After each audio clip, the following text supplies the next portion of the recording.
Good evening, everyone, and welcome. I am Chris Lockwood. I'm absolutely thrilled to have you here tonight for this very special webinar with New York Times bestselling author and Lambda Literary Award winner, TJ Klune. We're very glad that you're all joining us. A quick housekeeping note before we dive into this interview. The chat is open all evening for your reactions, celebrations, comments, but TJ and Katie will be answering only the questions that were submitted during your registration process. Before we begin, I also want to extend a huge thank you to Naaman Kent, Nicole Adams, and Katie Mudd for the extraordinary work they do behind the scenes for these webinars to make them possible. Events like this don't just happen. They're built with care, creativity, and there's lots of invisible work that goes on. And for that, I'm very, very grateful. And now it is my pleasure to introduce tonight's interviewer, our very own Katie Mudd. Katie is quite simply remarkable. She holds a BA in English from the University of Kentucky, an MA in English from Eastern Kentucky University, and is a PhD candidate in English at Northern Illinois University, which is the home of the English Honor Societies. Her research focuses on women, yay, beheading, ooh, and social order, fun, in Thomas Mallory's La Morte d'Arthur, which tells you everything you need to know about her intellect.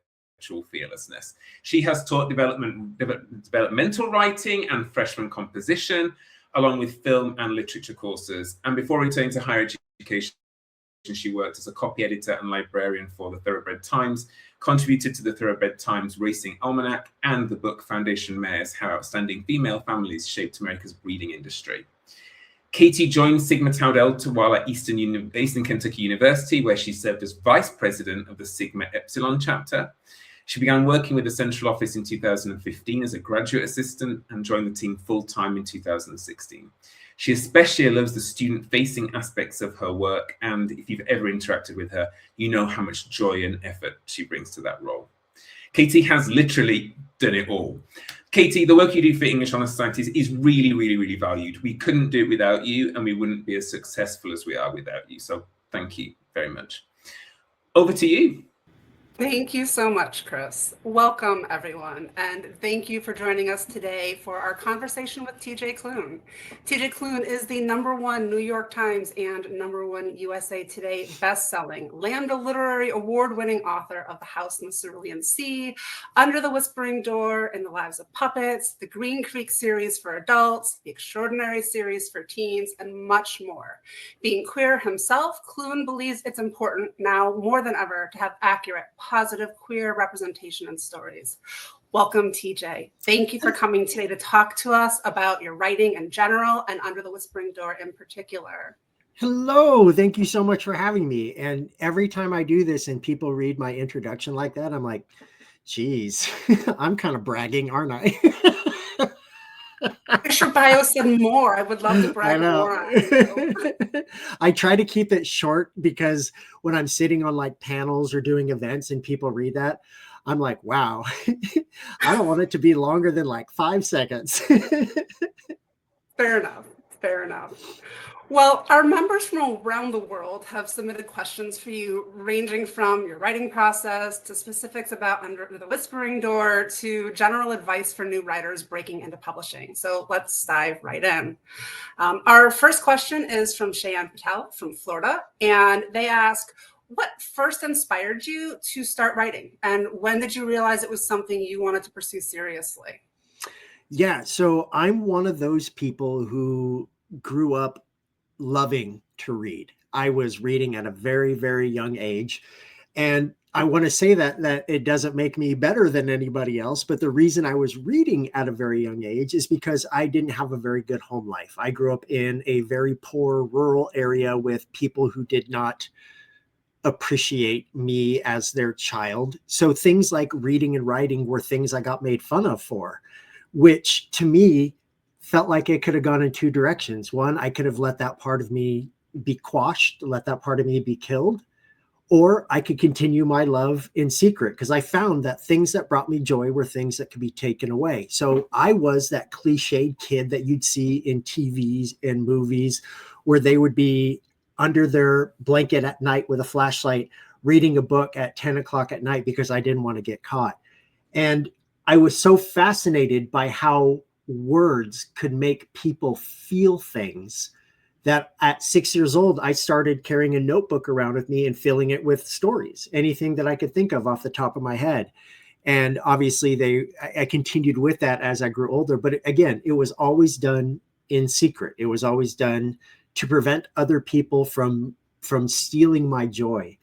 And I wanted to grow up to be a writer. I absolutely did. I have nowhere near the education that you do, which is amazing. I have a semester of community college under my belt, and I knew I still wanted to be a writer. But after I graduated high school, I immediately went into the workforce and ended up working for an insurance company whose lizard commercials you probably all know and despise.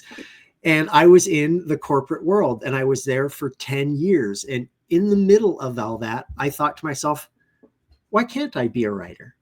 Why can't I do something that would put people like me in books, queer people in books, getting to have adventures, getting to be the heroes, the villains, getting to have happy endings on top of everything else? And so in my 20s, I decided to do what somebody in their 20s could only think they can do. I set out to write the great American novel, and it did not go that way. But, we're in 2026 now. This was back in 2010, 2011. I wrote my very first book, went online, Googled gay publisher, clicked on the first one, submitted my book to them, and they accepted it. And that's how my career started back in 2011 with my first book. I continued working 60 hours a week, and I would come home and write until 1 or 2 o'clock in the morning, and then get up the next day at 6 o'clock and do it all over again. The only way that a person can do that is if they are in their 20s. The idea of trying to do something like that now is mind-boggling, especially since I consider like 6 o'clock pajama time. So I don't, I don't do that. But the thing is, I wanted it so badly. I wanted to prove to not only myself that I could do it, but prove to everybody who said that I wasn't going to be capable of anything, that I wasn't going to do anything good. And in 2016, I left that job and have been writing full-time ever since. And I am very lucky to be able to do what I do, but I've always known that I wanted to be a writer. It just took time. Yeah, that's amazing. That's amazing. Our second question comes from Katie Whitehead in Florida, and they ask, who were your earliest literary influences, and how do they help shape the kinds of stories you wanted to tell? So this might surprise a lot of people who read my books. I like horror. Horror is one of my favorite genres in video games and books and TV and film. I love horror. And like many people who came of age in the 70s, 80s, and 90s, I grew up reading Stephen King at far too young an age. My first book by Stephen King was the complete and uncut edition of The Stand when I was like 11 years old. And if you don't know the complete and uncut edition, it's like the longest book in the world. It's like 1,500 pages. It's a brick of a book. Did I understand 90% of what I was reading? No, but I remember being enthralled by it. And to this day, Stephen King remains one of my favorite authors, but he wasn't the only one who basically taught me how to write. Robert McCammon, Boy's Life, is one of the most pivotal works of fiction that I have ever read, and I can only wish I could write as well as Robert McCammon. Diana Wynne Jones, specifically Howl's Moving Castle, was extraordinarily important to me, and you can probably see the influence in books like The House in the Cerulean Sea and Under the Whispering Door. Terry Pratchett, Guards. I mean, the whole Discworld series, but Guards is probably the funniest bit of writing outside of, say, Calvin and Hobbes that I've ever read in my entire life. And then, of course, Douglas Adams with the sardonic out there humor that I try to encapsulate. All of these people have, and authors and many, many more, have shaped me to become who I am today. I may not write horror like Stephen King, or I may not write space fantasy or really out there sword and shield fantasy like them, but they taught me how to use humor and empathy to tell the stories that I want to tell. Excellent. But you even still see some of those echoes of like the horror and space fantasy in some of your earlier works, like Murmuration or The Bones Beneath My Skin. Yeah, so, and some of my future works. As a matter of fact, I have finished working on a book. I finished it last year. It's a book that I've tried to write for 15 years, never been able to crack it. I was not experienced enough. I wasn't good enough at being able to crack this type of story. And it's very reminiscent of Stephen King type books. It's not horror, but it does deal with a certain type of horror. And it is a big, huge book, longest thing that I've ever written. And I'm in the middle of going through the beta reader edits right now. I'm so excited for it, but it is my homage to books by Stephen King and books by Robert McCammon to try that. But you're correct in talking about other works like Murmuration and The Bones Beneath My Skin. Murmuration specifically exists because I wanted to write an episode of The Twilight Zone. Not any of the new reboots that happened in like the 90s or the 2000s, but specifically the 1950s version of Twilight Zone, the black and white, beautifully shot. You probably know the one with William Shatner and the guy out on the wing of the plane and everything like that. I wanted to write a Twilight Zone episode. And so that's what Murmuration was. It's my favorite book of yours by far. So and I can say that it is getting re-released, and it has a brand new cover. And the new cover is by my same cover artist who's done all my recent covers. It is wild. Looking forward to it. Very Yeah. much so. All right. Our next question is from Kiana Miller from New Hampshire. And they want to know, how do you find the emotional entry point of a story before you begin writing? So I had a choice growing up. I could have either been a writer or psychotic because I hear voices in my head. My characters, they talk to me. And what I find the most important thing, and I think that a lot of people who read my books can attest to, is that to me, the emotional core is always going to be humanity. It's always going to be the characters that I build, even if they're not human. For example, The House in the Cerulean Sea or Under the Whispering Door, we have characters in that, such as the dog Apollo, who is not human, but he has an emotional arc throughout the book. And the reason that I do that is because humanity is the thing that fascinates me most.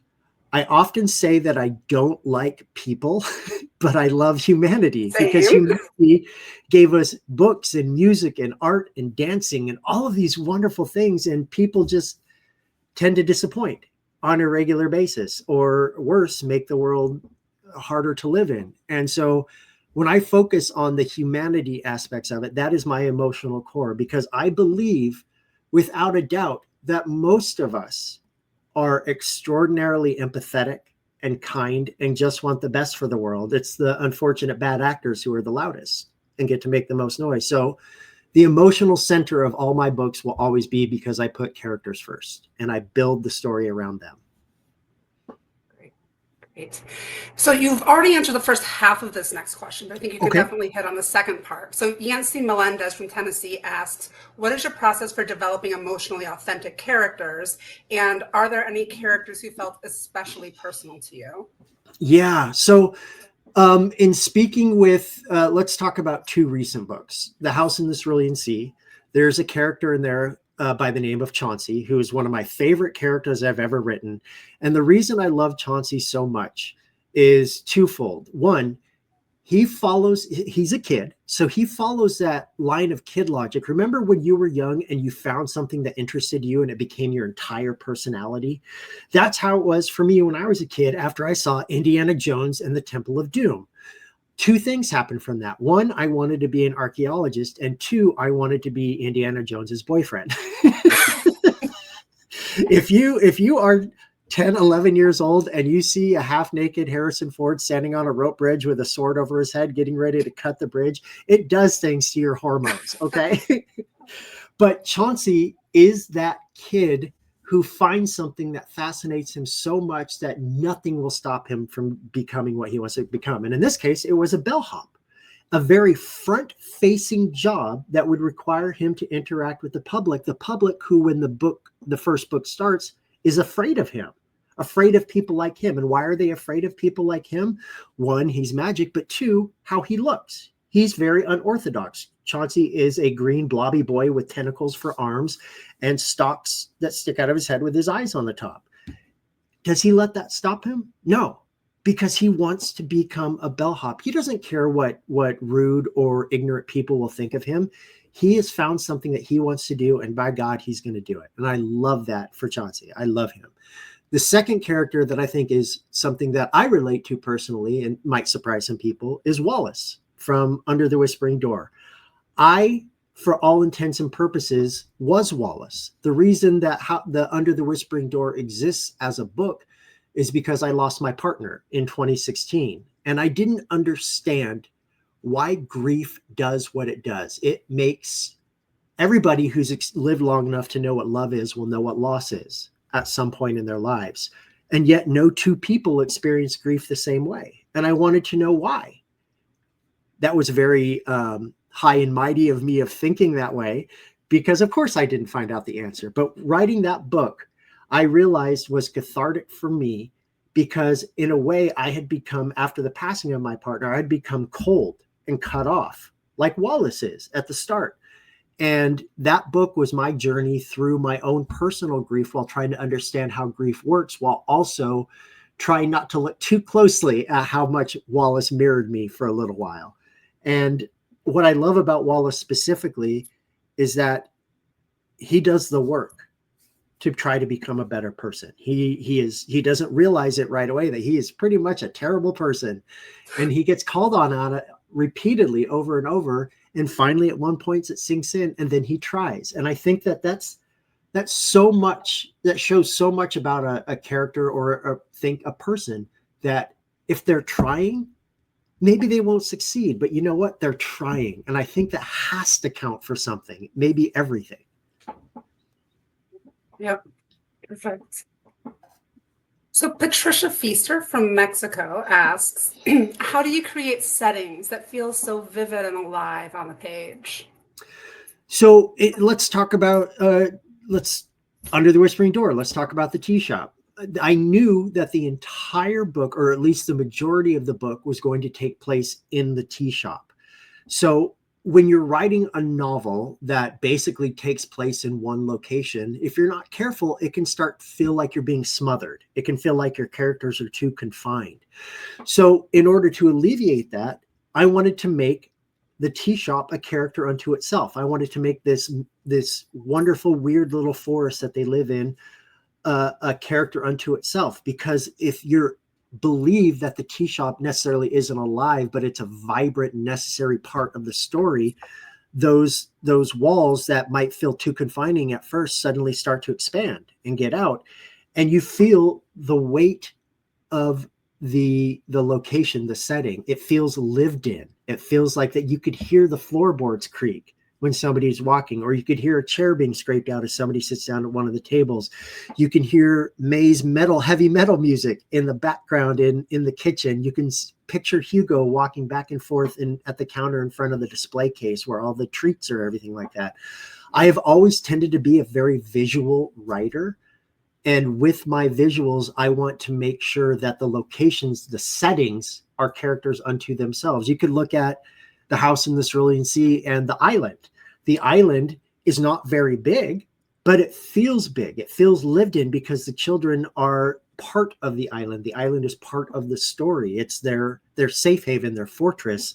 And I wanted to make sure that even though you know this is fiction, that maybe when you close the book, you could see a place just like that in real life. So in creating the tea shop and as a setting, how much research did you need to put into, and what kind of research did you put into tea and growing tea and serving tea? Are you already a tea fan? I was already a tea drinker, but people might be interested to know that every single type of tea that is mentioned in Under the Whispering Door is tea that I tried before I put it into the book, because I wanted to make sure that I was getting it right. There's a character in there whose tea is not very good and tastes, as I think it's described as, tasting like a lawn. That actually tasted like a lawn when I drank it. That's why I did that. Tea shops have always felt very cozy to me, especially the ones with like big overstuffed chairs and plants hanging down from the ceiling and maybe a fireplace. And I had to think to myself, when I was writing the book or getting ready to do the research and start writing the book, where would I feel safest if something happened to me? Say I died. and I turned into a ghost and I couldn't go home, I couldn't interact with anybody, where would I feel safest? In a tiny little tea shop where it's not very loud.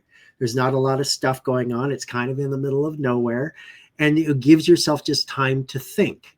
So with the construction of the tea house, I wanted to make it a little about angles. I wanted to make it very blocky and set like it was built. Here's the bottom floor built at one point. Maybe the second floor was built a little bit later than the third floor. And then finally the fourth floor where the door is.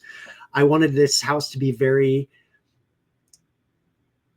very dynamic looking because the characters inside are just as dynamic as the house is. And it suits it suits them perfectly with the tea shop. And I love how that turned out. Absolutely. So our next question is from Michelle Metcalf from Kentucky. And they want to know, do you prefer working from a detailed outline or do you discover the story as you write? I am an obsessive planner. I am the type of person that does not want to stop when I start writing. So I try to do as much research as I possibly can beforehand. Does that mean that I won't come up against things where I have to stop when I'm writing because maybe a new idea came up? No, that tends to happen. But my writing usually happens very quickly. I usually take 6 months to a year to research something, especially if I'm not familiar with certain topics. I will spend 6 months to a year researching. And then once I feel comfortable, that's when I sit down to write. And it usually will take me 3 months to write a book because I've done so much prep work in advance of doing that.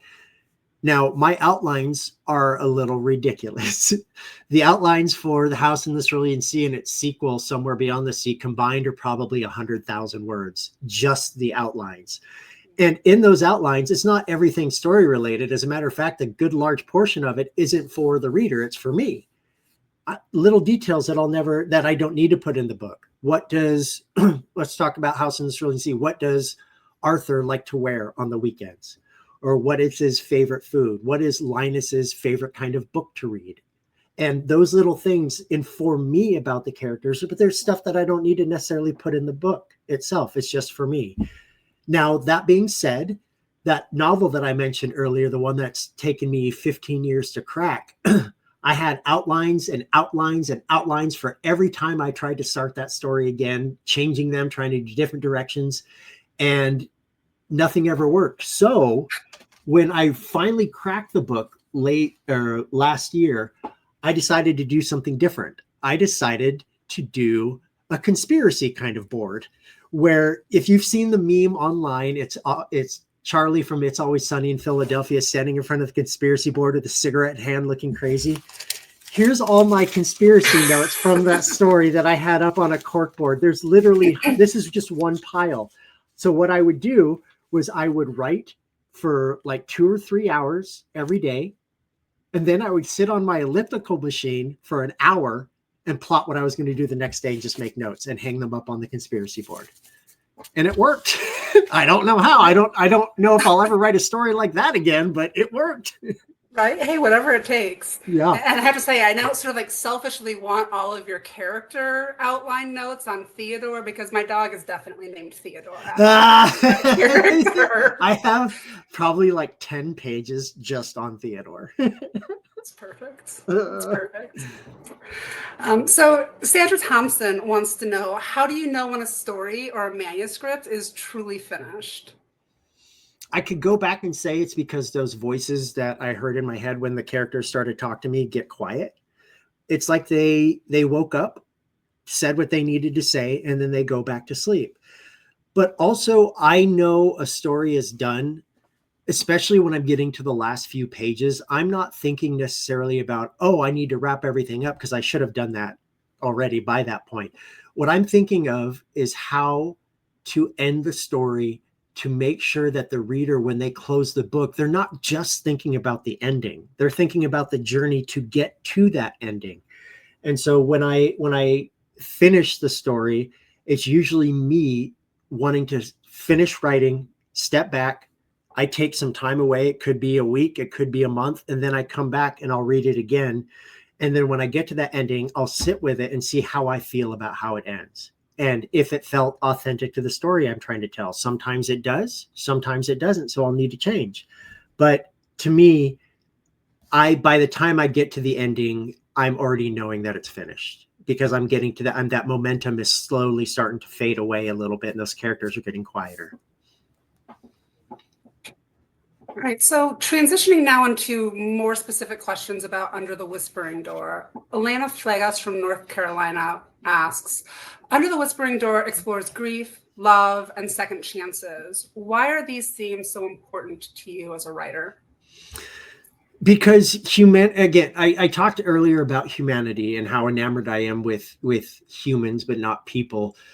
The idea of second chances is so important to me, is because we are fallible creatures. We make mistake after mistake after mistake. And sometimes we make the same mistake over and over and over again, because for some reason we aren't capable or are unwilling to learn from it.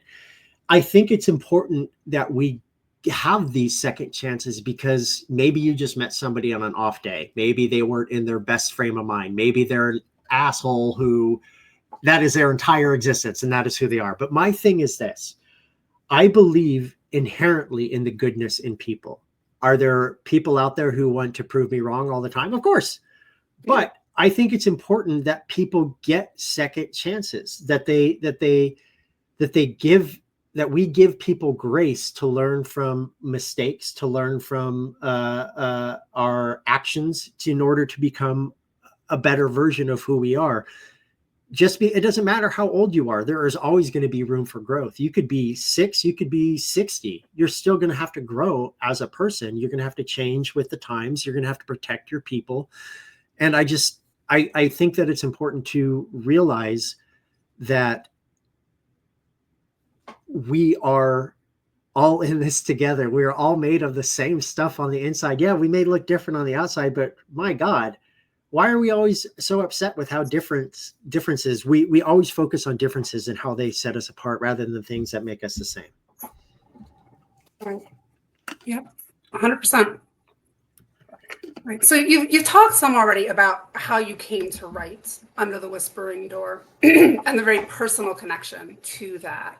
Katie Early from Florida wants to know, or says, this novel deals deeply with death and loss. How did you take care of yourself while writing these emotionally heavy scenes? I don't know that I did, to be quite honest. I think that this book was written in, I don't want to say a haze, but it was written in the throes of grief, obviously. And I was trying to parse my way through the story and trying to parse my way through my own feelings. And sometimes they didn't match up. Sometimes a character would do or say something, and I'd have to stop and think, is that how I would react? Or is that how I would feel? But then I had to step away from that too, because this wasn't about me necessarily. Yes, I was using this story as a way to process my own grief. But at the same time, I understood that if this book came out and people read this book, it might ring true to them for their own stories of grief. And I wrote that book in like a furious maelstrom that I didn't know I was necessarily in until I got through it to the other side. And the reason that I can say this, there will never be a sequel to Under the Whispering Door, because A, I don't want to put myself through something like that again. And B, I think that it says that everything I put in there is everything that I wanted to say on this specific situation from this specific moment in my life. After I finished the book is when I really started realizing that I have to check in with myself more, that I have to get to know myself again in order to understand who I was now that I'd been through this traumatic event, that I wrote my way through it. I needed to find out who I was as an individual, who I was as a human being, and the things that I did and did not like about that person that I was. And I don't know that I would have been able to do that without writing that book. Writing is such a profound way of processing grief. It is. It absolutely is. And again, grief is so different for everyone. There might have been people who read that book where it didn't ring true to them and their experience. And I totally get that. But I will say a curious byproduct of that book, and one that I did not expect but should have is that since its release, I have received thousands upon thousands of stories from all over the world from people sharing their personal grief. And it took me a little bit to figure out why. I understood, yes, I had written this book about detailing grief, and I was completely honest about the origins of the book. But I still wondered why people felt the need, what felt like that they could write to me with these intensely personal things. And I realized that it's akin to therapy in a way.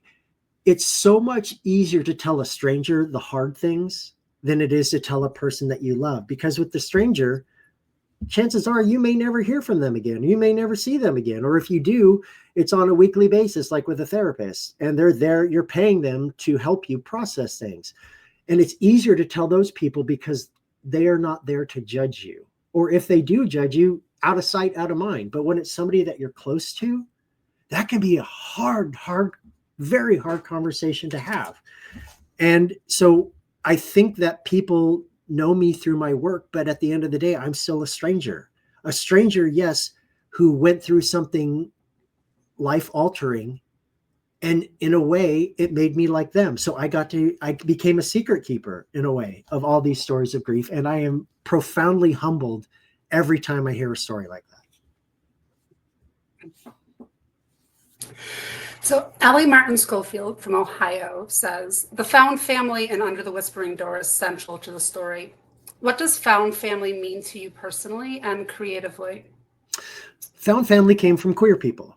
Found family is a queer experience. Now, I'm not saying that just queer people can experience that, but it came from queer people. And I hope that people realize that, especially this day and age when a lot of book marketing revolves around, oh, this book has found family in it, stuff like that.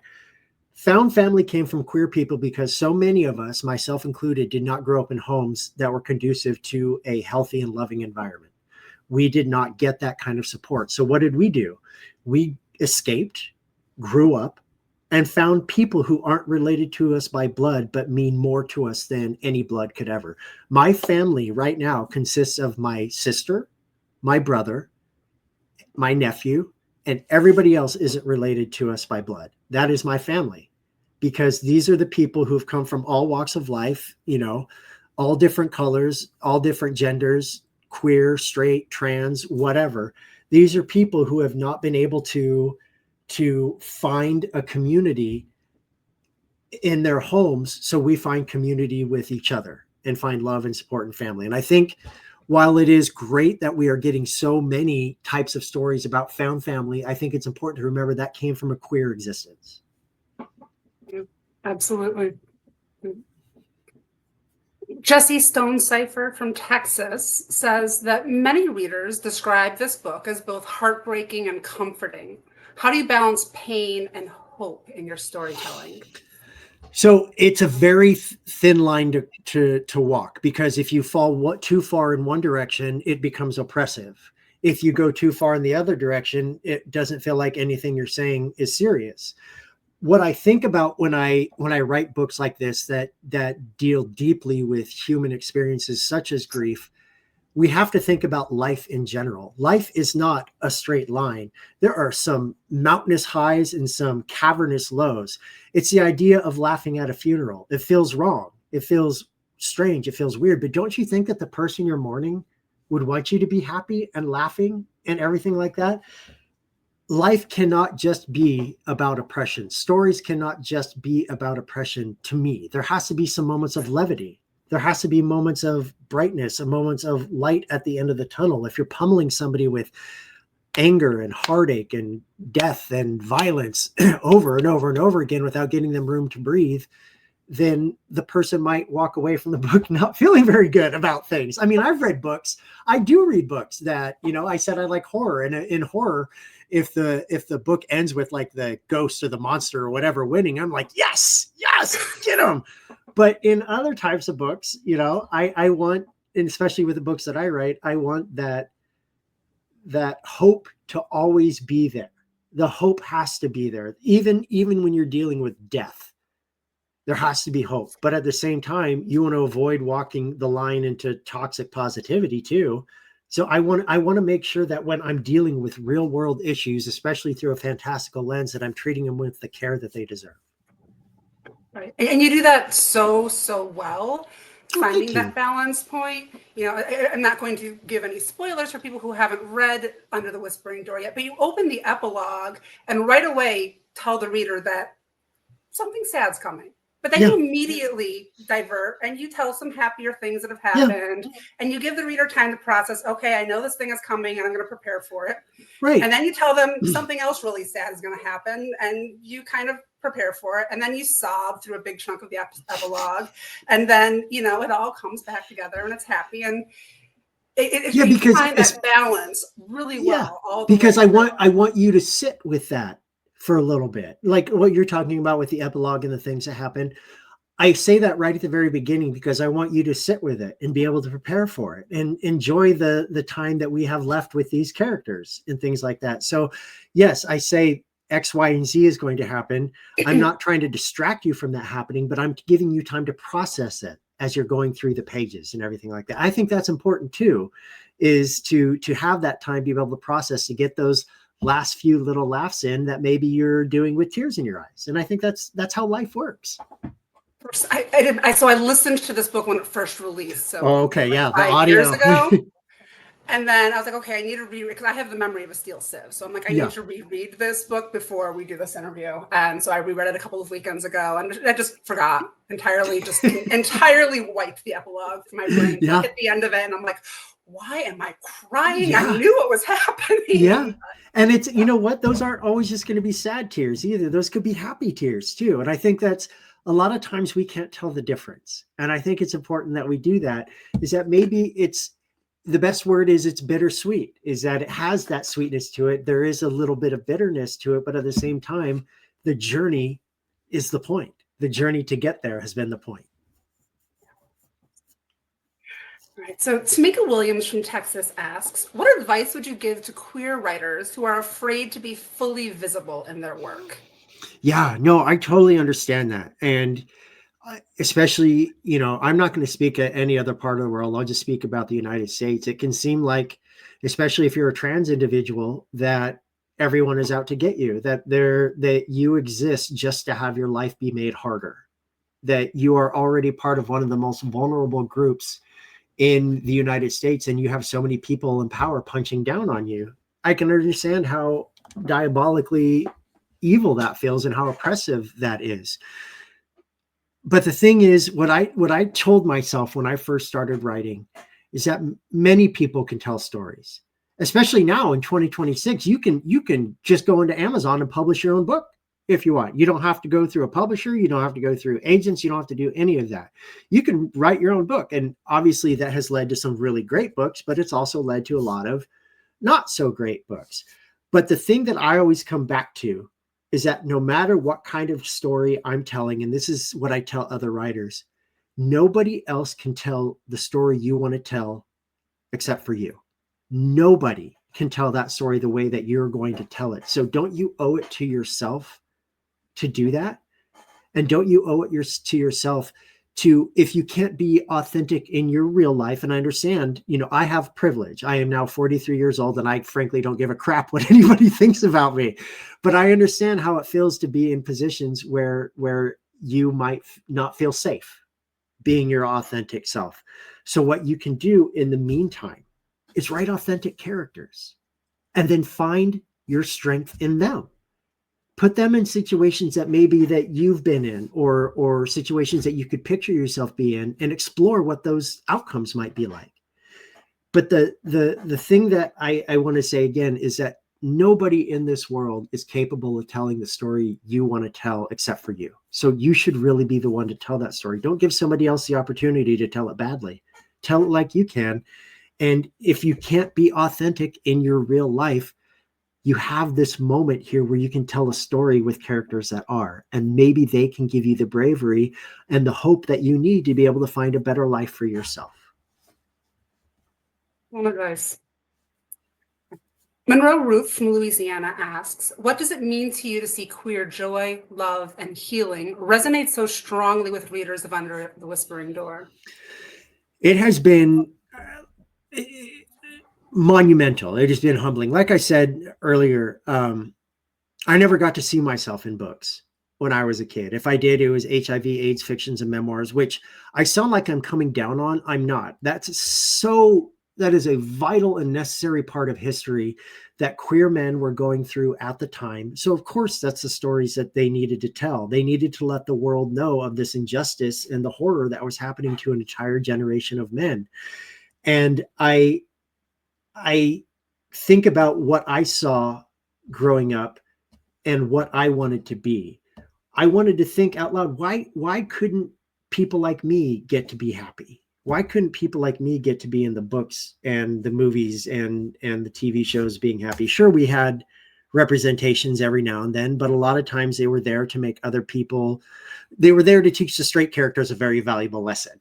And I think about how important it is for queer joy, especially now, especially in this time in 2026, where things just feel like they're getting harder and harder, not just for the queer community, but for so many other marginalized groups. And if we can empower people through fiction, because everybody knows that reading teaches empathy. Reading gives you the chance to be able to walk in somebody else's shoes for a little while. And if you're able to do that, maybe you'll learn some perspectives that you didn't consider before. Maybe you'll have your biases checked and called out. I can't tell you how many times I have received messages or met people face to face who tell me, I would not have read this book had I known going into it that it was about gay people. But now that I did, I'm very happy that I did. And it's confronting to hear that, especially when you're sitting across or talking to a person face to face. But I can't think of, I try to think of the bravery that person has to have to be able to say something like that, to admit, hey, I was maybe wrong about how I viewed certain groups of people, and this caused me to think about it differently. And if we can do that, man, one person at a time, we can get there. It may take a while. It'll take a long while, but you're not going to change large groups of minds of people all at once. You have to work on individuals. And I think that's important to help realize, especially when we are living in a country right now where it's basically one side versus the other. And it's frightening. It's frightening that we don't understand that we have so much more that binds us together than separates us.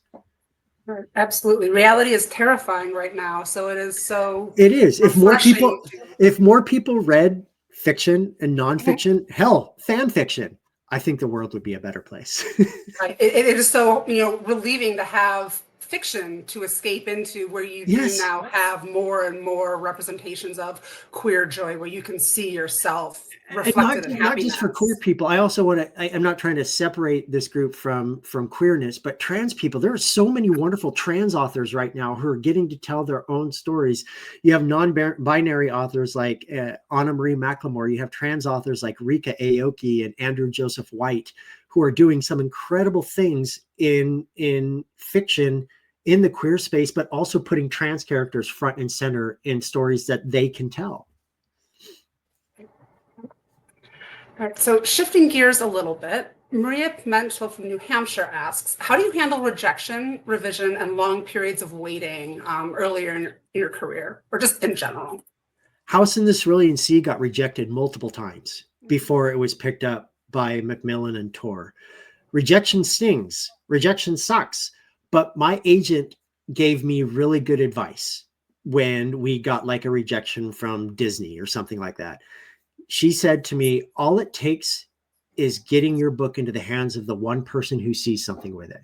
And wouldn't you know, shortly after that, we got the book into the hands of Ali Fisher, who became my editor at Tor and has been my editor ever since. The waiting period can feel long. Indie publishing is very different than traditional publishing. I've done self-publishing, I've done indie publishing, and now I'm a traditionally published author. Self-publishing and indie publishing can move very quickly, very, very quickly. Traditional publishing, I have a book, the book that I talked about writing, the long book, that book probably won't come out until like 2029, 2028. it's the waiting. It's the long periods, especially when you're a new author with a traditional publisher. They create a long runway to give them time to build you up as an author. Or like me, I write really fast. I'm like 3 books ahead in my contract. So I know that there's going to be a lot of waiting, but I find that waiting to be exciting because it gives me a break from that story. And that way, when I come back to it, maybe months, maybe it's even a year later that we start revisions, I'll be able to come into it with fresh eyes. Speaking of revisions, this is something that you're not going to hear a lot of authors say. I freaking love editing. I love the editing process. Kill my darlings, please. I put every word in the English language in this book because I can. So you need to cut it. And I love the editing process because my editor, Allie, now that she and I have been working together across many books for many years, we have a system down. We have everything goes. And to be quite honest, 99% of the cuts that she suggests in each of the editing process, I agree with. It's the 1% every now and then I'm like, nah, you're dumb. This is cool. I like it. But editing is one of my favorite things in the world because a good editor isn't there to tear your story down. A good editor is there to make your book the best it possibly can be. And I've found the best editor and I adore her. Great. That's wonderful. Yeah. All right, so Nancy Cates and Shakonda Davis, both from New Hampshire, asked, what advice would you give writers who want to improve their craft but feel stuck or overwhelmed? So obviously we talk about reading. I've heard authors say that they don't have time for reading. If you don't have time for reading, you don't have time to be an author. It's that simple. You have to read. Second, there are some really, really wonderful books out there on writing.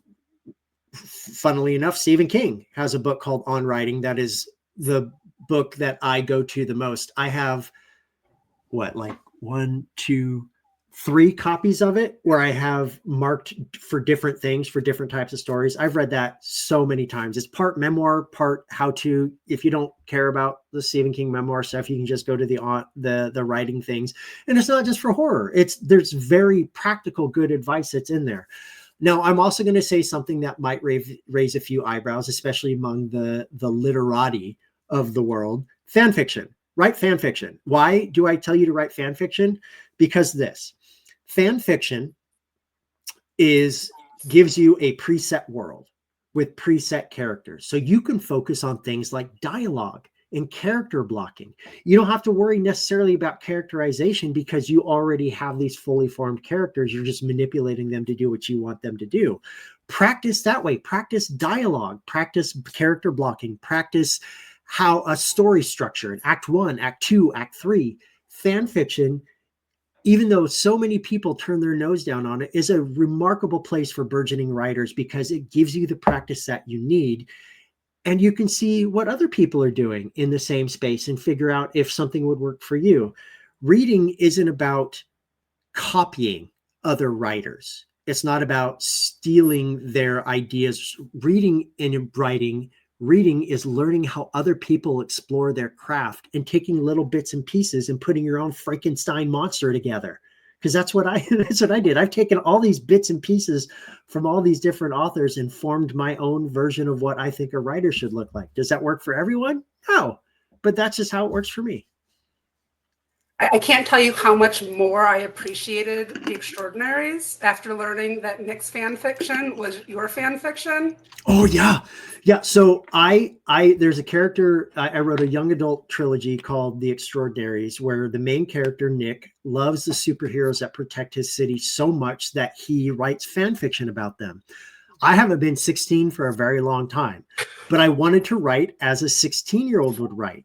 However, I wanted to make sure that by doing this, it never, ever seemed like that I was mocking fan fiction writers, mocking Nick, mocking the ideas that he was having, because that's not the case. That's not what I wanted to do.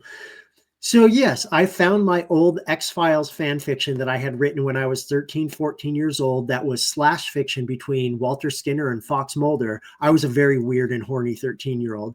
And I basically plagiarized myself and put my own fan fiction that I had written into The Extraordinaries, just changing the names and a couple of things. But yeah, anytime you read the Extraordinaries and you read something like Shadowstar growled seductively in Nick's fan fiction, that used to be Walter Skinner growling seductively.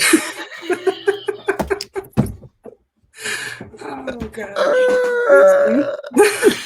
Sometimes I'm honest and brutally so. That's fabulous. So what are you reading personally right now?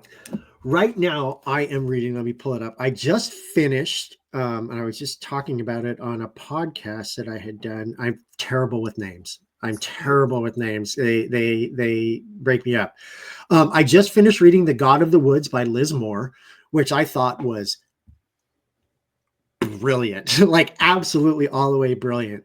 I also just finished reading an Indigenous writer wrote First Contact science fiction book called Hole in the Sky, and that's by Daniel H. Wilson. And the book I'm currently reading is because when I was a kid, all I wanted to do aside from date Indiana Jones was find Bigfoot because I grew up in the Pacific Northwest. So I'm reading the guy who wrote World War Z, Max Brooke. He wrote a book last year called De-Evolution that is kind of like a postulatory novel about a group of scientists who do not survive an attack by a group of Bigfoots. And it's amazing. I love it. I love these kinds of stories. Yeah. That's delightful. All right. Brenna Fife asks, in these difficult and uncertain times, how do you continue writing stories rooted in kindness and hope? Because I'm hoping that one day that the world will catch on that that's what we need. As long as I mean, look, let's say this world was in a perfect utopia. Would I be writing dark, dangerous, scary things? I don't know. Maybe. I don't know how it is. But every day for the last, 10 years, it just seems like that things are getting harder and harder, not just for queer people, but for everyone. It seems to be getting harder and harder. So if I can put out books that can give, some people frown at the idea of reading being an escape because it may think that you're not giving the literature the value it deserves. But if you need an escape and you want to read my books to escape and that's all you get from them, more power to you. That is why I write the book. So you can have a moment away from the real world and get to see these types of characters and these types of stories going about their lives, whether it be a happy story, whether it be a sad story, whether there's both from point A to point B. I just want people to be able to have that escape because I know how much reading saved me as a kid, even though I was not, even though I was made fun of for it. I don't know where I would have been without books. Books quite literally saved my life.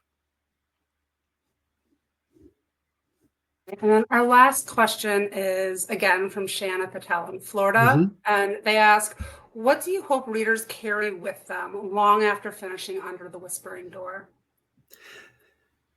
There's a reason I never showed what was on the other side of the door in that book. Slight spoilers, I guess. The reason being is because I wanted somebody who's even the most devoutly religious person to be able to come in and read the book the same as an atheist would be able to come in and read this book. I wanted this book to be able to be read by anybody, regardless of your faith. I don't know what's on the other side of the door. I don't. But what I do know is this, that we are given a certain amount of time on this world. I don't know if there's an afterlife. I don't know what happens the last time that we close our eyes. I don't know if we get to go to a tea shop and have peppermint tea before we decide to go through the door to whatever awaits us. Or maybe there's nothing. We don't know. The fact is, no one alive knows. So shouldn't you do the most with the time that you have here in this world? And I'm not even talking about making big differences or big changes. Even kindness to one person who may not think that they deserve it could start a ripple effect that could change so many different lives, because that person will think about what you did for them and maybe do that for somebody else, and then on and on and on. People who close Under the Whispering Door and walk away from it, I want them to think that maybe this isn't the end, but let's pretend like it is. maybe this is our only chance to do anything. So why do we waste time being cruel and mean and vitriolic when we could be out there making the world a better place for everyone, except for billionaires, because they shouldn't be happy.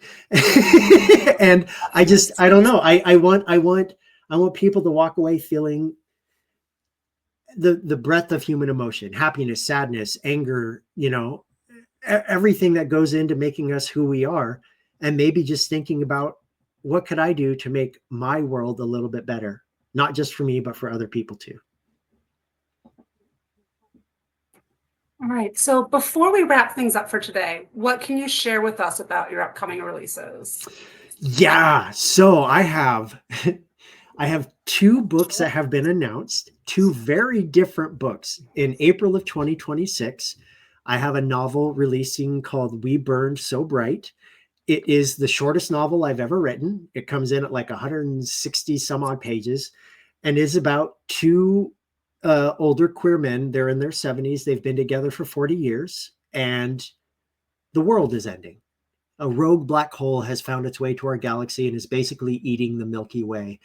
And they have 30 days, give or take, before the end comes. So they set out on a mission to cross from Maine to Washington State to fulfill a promise that they made to a person. And the book is about the different types of people that they meet along the way.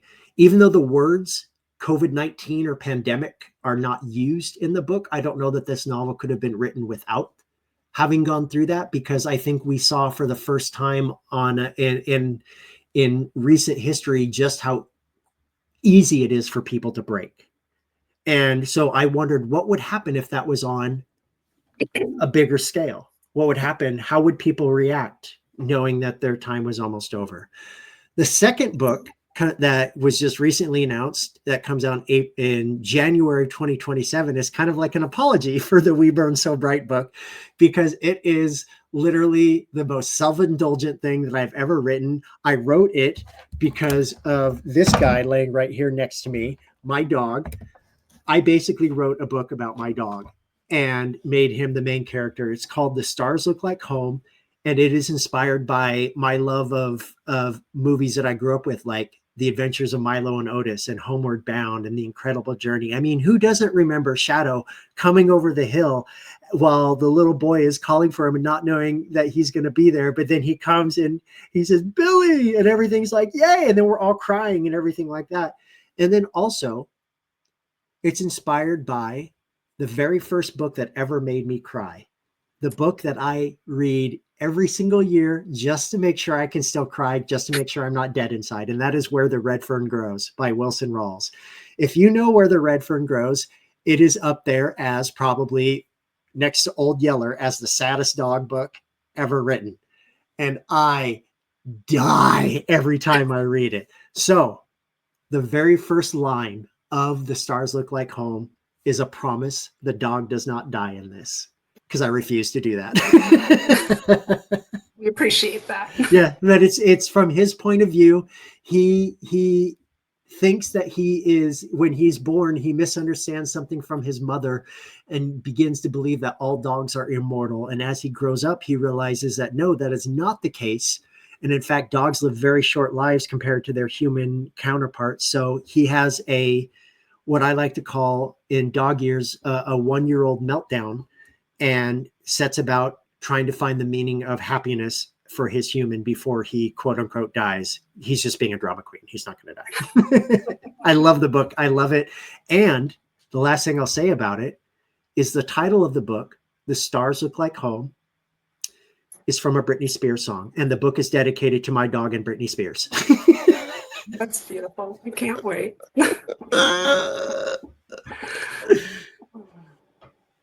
Well, thank you, TJ. This has been an absolute delight. Thank you for asking all those questions. I really appreciate you doing this with me. Of course, of course.